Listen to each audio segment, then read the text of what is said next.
분야를 리액션에서 사용되는 시약 및 기기를 먼저 설명드리겠습니다. 브로모벤젠, 벤조피논, 에틸에서, 페트롤리움 에서, 마그네슘, 막자사발, 그리고 3구 둥근 바닥 플라스크, 리플럭스 컨덴서, 드러핑 펀넬, 마지막으로 오일 베스가 이용됩니다. 우선 0.35g의 마그네슘을 막자사발에 넣고 빻아줍니다. 그리고 고무 풍선 속에 드라이 엔투 가스를 넣고 장치 전체를 플러시한 다음 빻은 마그네슘을 스터링바와 함께 3구 둥근 바닥 플라스크에 넣은 뒤 엔투가 된 고무 풍선을 달아둡니다. 그리고 1.4ml의 브로모벤젠을 8ml의 안하이드로스 에서에 녹여 드러핑 펀넬에 넣어둡니다. 반응 용기에 3ml의 안하이드로스 에서를 넣은 후 드러핑 펀넬에 있던 브로모벤젠 용액 1ml 정도를 가하여 반응을 이니시에이션합니다. 만일 이니시에이션이 진행되지 않으면 브로모벤젠 용액을 더 가하지 말고 참고사항에 마그네슘 액티베이션을 진행한 후에 반응을 시킵니다.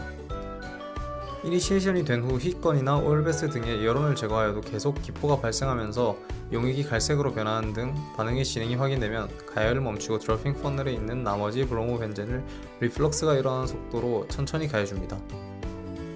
생성 반응이 너무 격렬하면 잠시 냉각하거나 에디션을 잠시 멈추는 등의 방법으로 반응 진행을 조절하면서 브로모벤젠 용액을 모두 넣습니다.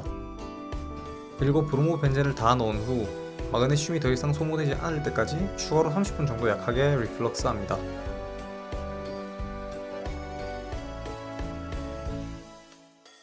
이후 벤조피논 1.3g을 5ml의 안하이드러스 이스에 녹이고 그리고 드러핑 펀넬에 옮긴 후 그리나르 시약 용액에 지속적으로 리플럭스가 일어나는 속도로 가합니다.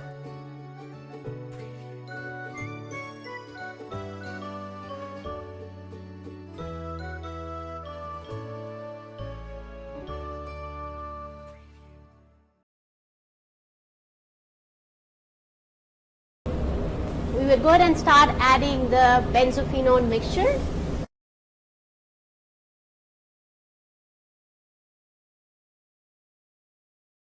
As you can see, the reaction has a gentle reflux since it's an exothermic reaction.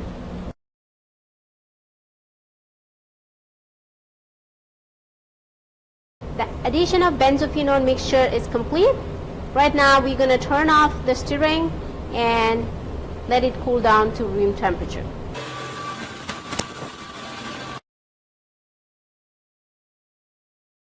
So we will go ahead and add the 7 mLs of 6 molar HCl. And as you can see, there is some gas evolution. I'm going to use the stirring rod to break the clumps. And to check if the solution is acidic, I'm going to touch the glass rod onto a small piece of litmus paper and see if it turns pink.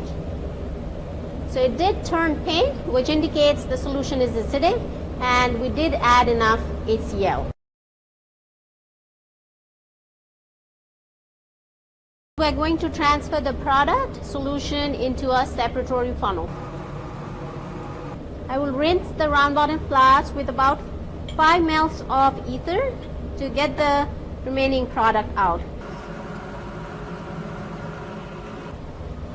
We can clearly see two layers. The bottom layer is aqueous layer, the top layer is ether layer. I'm going to go ahead and drain the bottom layer into a clean beaker. So I'm collecting the top layer, which is the ether layer, into an Ernma flask, and this is where the product is.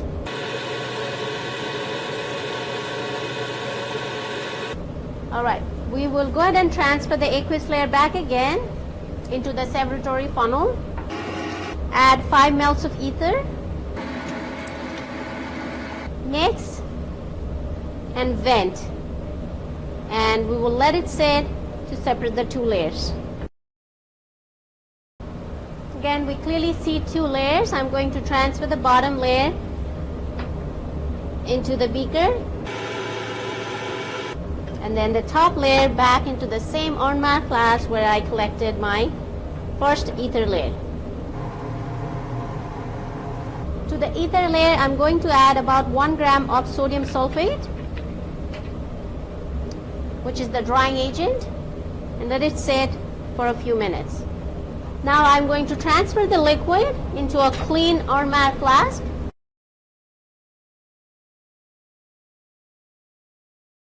I will heat it gently and blow air from top to dry the ether. Make sure the air is gentle so you don't splash the product layer.